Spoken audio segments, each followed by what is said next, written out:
name is Beau Norris. I'm from Society Hill, South Carolina.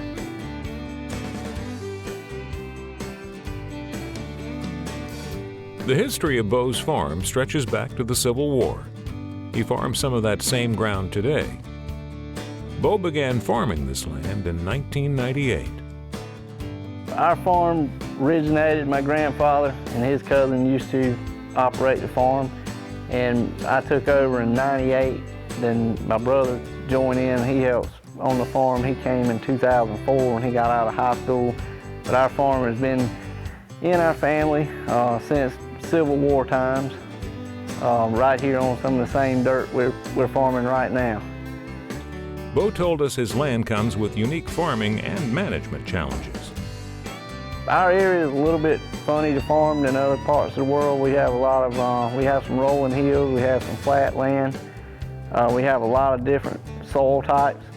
So every field, gets a different management. Then we can't just have one way to farm and get across all the land we have because it's so different from field to field.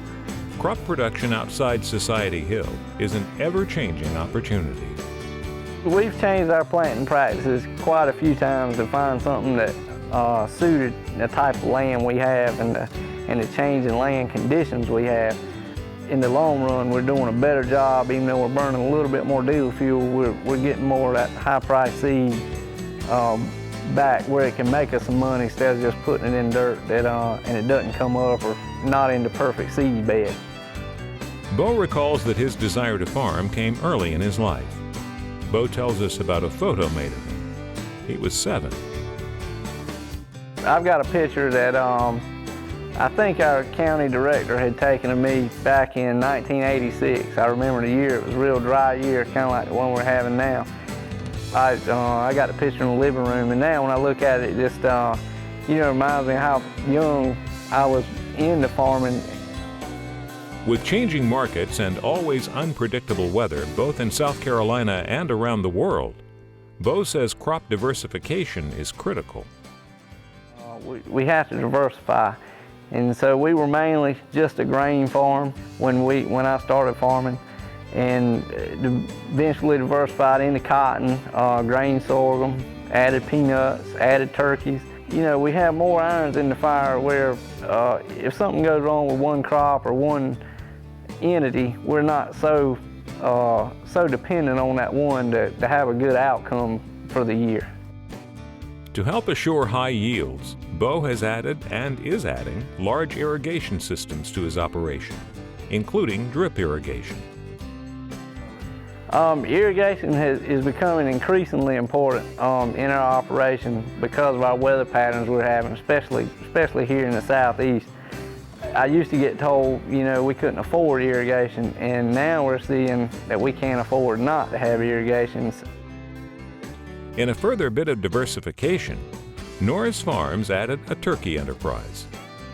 The addition of the turkeys was something that we could talk about adding other livestock other than cows. It's just a steady stream of cash flow that we can look forward to.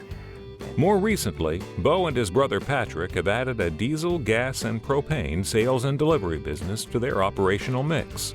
It's kind of way in left field from what we're normally used to doing, but so far it's turned out to be a positive addition to the farm. Beau has fond memories of Sonny Lenton. Sonny was his grandfather's cousin. He was an important mentor of Beau's. He taught him about character.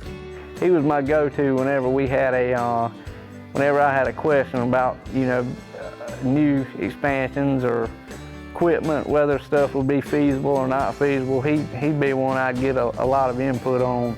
He was real wise, and you could always get a good answer from him. As it is with farming and ranching, the hours are rarely predictable. But Beau says pride in the work accomplished at the end of the day makes it all worthwhile. Yes, I believe farming is more of an attitude than a career, because it can be a struggle sometimes, to be successful, profit-wise farming, because there's always ups and downs. I think once you get it in your blood, it's hard to get it out. You have to have more pride to farm, I believe. We asked Beau about his 7-year-old daughter, Sonny. What would he tell her if someday she tells her father she wants to farm? Two things I could tell her to do be, number one, anything you do it the best of your ability. And the other thing is always be a person that anybody can get along with. But if she wanted to raise the turkeys and the cows, she could sure have them.